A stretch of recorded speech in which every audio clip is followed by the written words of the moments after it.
Shalom, selamat pagi semuanya. Kita bertemu lagi di Renungan Pagi. Mari kita berdoa. Terima kasih kepadamu Tuhan untuk pagi hari ini kami boleh memulai hari ini dengan pertemuan denganmu dan mendengarkan firman. Karena firmanmu kekuatan, firmanmu adalah hikmat, sehingga kami dapat melangkah satu hari ini bersama dengan Yesus. Karena setiap hari adalah berkat. Kami menyambut firman-Mu Tuhan dengan kuasa, dan biarlah setiap firman yang kami dengar dapat menjadi perenungan kami untuk hari ini. Kami bersyukur kepadamu, kami sambut firman-Mu dengan penuh antusias dalam nama Tuhan Yesus. Amin. Saudara semuanya, kenapa iblis dilambangkan dengan ular? Di Taman Eden, Adam dan Hawa digoda oleh ular. Dia tidak datang seperti iblis. Apa sih dari ular yang paling berbahaya? Yang pertama adalah mulutnya. Mulutnya penuh dengan bisa. Gigitannya berbisa. Kedua adalah belitannya.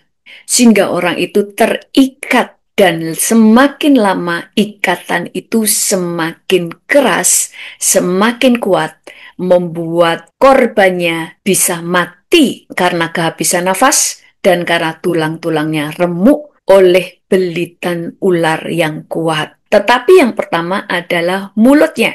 Mulut dari ular itu berbisa. Itu sebabnya senjata iblis yang powerful adalah mulutnya. Karena firman Tuhan berkata bahwa mulut iblis adalah penuh dusta, intimidasi, tuduhan, dan dakwaan. Saya selalu mengkhotbahkan bahwa peperangan kita bukan melawan darah dan daging, tetapi melawan pemerintah-pemerintah, penguasa-penguasa, penghulu-penghulu, dan roh-roh jahat di udara. Jadi kita tidak berperang melawan manusia, tetapi saudara harus tahu juga bahwa iblis selalu memakai manusia. Dan iblis akan memakai manusia terutama di mana? Mulutnya. Iblis bisa memakai lidah manusia untuk menghasut, mempengaruhi lewat kata-katanya.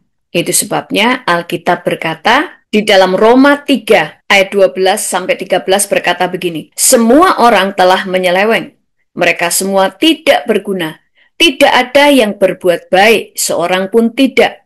Kerongkongan mereka seperti kubur yang ternganga. Lidah mereka merayu-rayu. Bibir mereka mengandung bisa. Mulut mereka penuh dengan sumpah serapah. Dikatakan lidah mereka merayu-rayu, bibir mereka mengandung bisa. Mulut mereka penuh dengan sumpah serapah.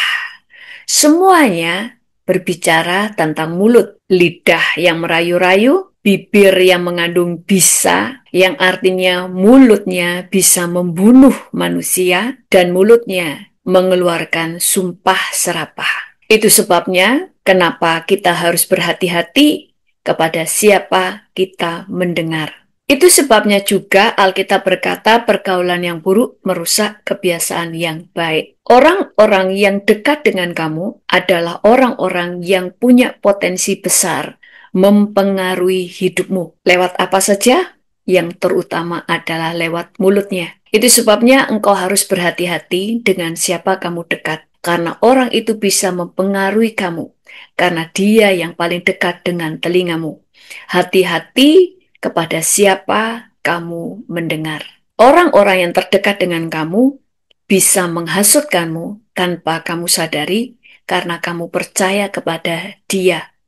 Dia akan mempengaruhi keputusanmu, dia bisa mempengaruhi pikiranmu, dia bisa mempengaruhi imanmu, dia bisa mempengaruhi perbuatanmu. Kenapa kita harus berhati-hati di dalam mendengar dan siapa yang kita dengar? Bukan hanya berhati-hati tentang apa yang kita dengar, tetapi siapa yang kita dengar.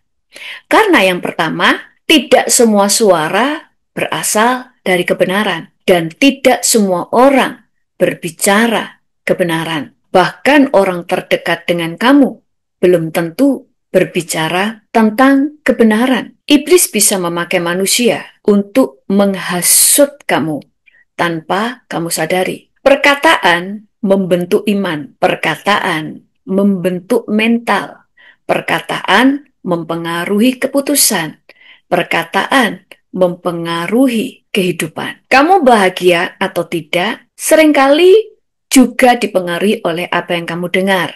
Misalnya, pada waktu kamu berbahagia, pada waktu kamu membeli rumah, karena kamu punya keluarga kecil, suami istri dan 2 anak, sehingga punya rumah dengan 3 kamar itu sudah sangat cukup, dengan ruang tamu, dengan ruang makan, dapur, semuanya sudah tersedia.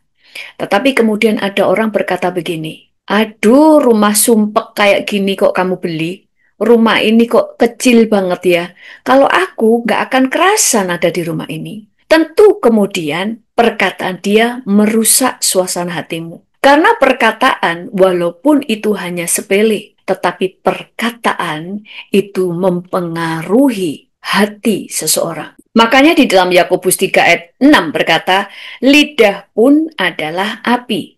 Ia merupakan suatu dunia kejahatan dan mengambil tempat di antara anggota-anggota tubuh kita sebagai sesuatu yang dapat menodai seluruh tubuh dan menyalakan roda kehidupan kita, sedang ia sendiri dinyalakan oleh api neraka. Ayat 7, semua jenis binatang liar, burung-burung, serta binatang-binatang menjalar dan binatang-binatang laut dapat dijinakkan dan telah dijinakkan oleh sifat manusia, tetapi tidak seorang pun yang berkuasa menjinakkan lidah.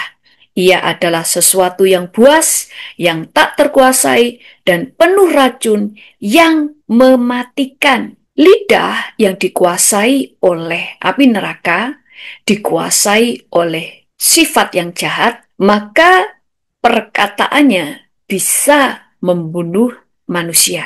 Dikatakan lidah adalah sesuatu yang buas, yang tidak terkendali, dan penuh racun yang mematikan. Itu sebabnya kenapa kita harus berhati-hati kepada siapa engkau mendengar. Kalau engkau tahu bahwa temanmu suka berkata-kata negatif, kau harus berhati-hati. Kalau ada orang yang selalu menjelek-jelekan orang lain, kamu harus berhati-hati. Karena dia sedang meracuni hati dan pikiranmu dengan hasutan. Supaya engkau ikut membenci orang lain tanpa alasan. Ada orang-orang yang selalu mengeluh tentang gereja, tentang orang-orang percaya, tentang Tuhan yang tidak adil. Berhati-hati. Karena di balik perkataannya ada racun yang mematikan imanmu. Kalau kamu bisa menyaring perkataan yang harus kamu ambil dan mana yang harus kamu buang, maka kamu aman.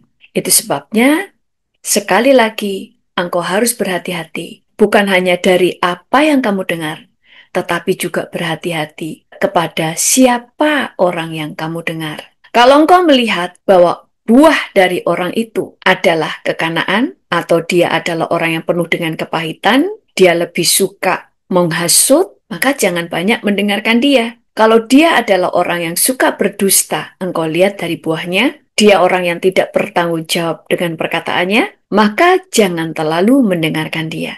Karena perkataan bisa membawa hidup atau kematian. Perkataan bisa membuat hatimu tetap murni atau tercemar. Tulis di chat, hati-hati dengan apa yang kamu dengar dan hati-hati kepada siapa kamu mendengar. Hanya oleh karena perkataan, Isabel berhasil membuat Nabot terbunuh. Isabel tidak menghadapi Nabot dengan pedang, dengan kekuatan ototnya untuk menyerang Nabot.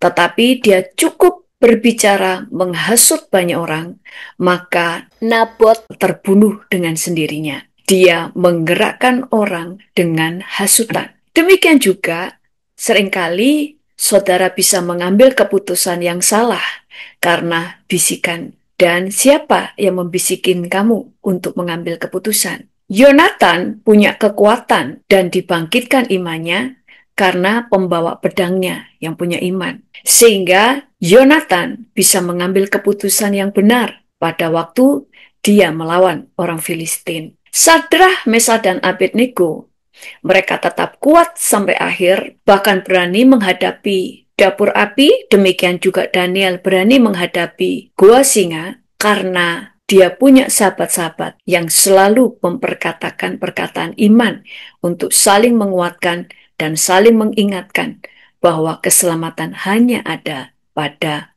Tuhan. Jadi, siapa yang kau dengar? Daud dan Musa punya hubungan yang intim dengan Tuhan, sehingga yang lebih banyak mereka dengar adalah suara Tuhan. Kalau engkau lebih banyak membaca Alkitab, maka engkau lebih banyak mendengar apa yang Tuhan katakan. Mari kita berdoa. Terima kasih kepadamu Tuhan. Tolong kami supaya kami menjadi bijaksana. Biarlah kami memiliki filter sehingga kami tahu mana yang harus kami dengar dan mana yang harus kami buang. Dan biarlah kami bijaksana untuk memilih siapa yang kami dengar. Pada saat ini Tuhan, basuh kami dengan kuasa darah Yesus. Pikiran, hati kami dibasuh oleh kuasa darah Yesus. Sehingga kami semakin bijaksana dalam meresponi segala sesuatu yang kami dengar. Kami bersyukur kepadamu Tuhan, dan biarlah pikiran dan hati kami dipenuhi oleh firman. Terima kasih kepadamu Tuhan, dan saat ini hamba-Mu berdoa untuk semua yang hadir. Tuhan, ada banyak yang mengalami pergumulan di hari ini. Biarlah Engkau yang memberikan pertolongan kepada mereka satu persatu. Yang sakit disembuhkan, yang berbeban berat mengalami kelepasan. Dan setiap anak-anak-Mu ini Tuhan diberikan pikiran dan hati yang sehat. Sehingga tidak ada perkataan-perkataan yang menghancurkan hidup mereka. Sehingga setiap perkataan hasutan, perkataan yang meruntuhkan iman, kami cabut, kami hancurkan di dalam nama Yesus. Tetapi biarlah mereka menerima perkataan yang baik, yang menguatkan, yang memberikan arahan yang benar. Dan berikanlah anak-anak-Mu ini Tuhan ketajaman di dalam mendengar suara Tuhan. Terima kasih Tuhan, dalam nama Tuhan Yesus, haleluya, amin. Tuhan Yesus memberkati, dan sampai ketemu lagi besok pagi di Renungan Pagi. Jangan lupa subscribe. Selama kau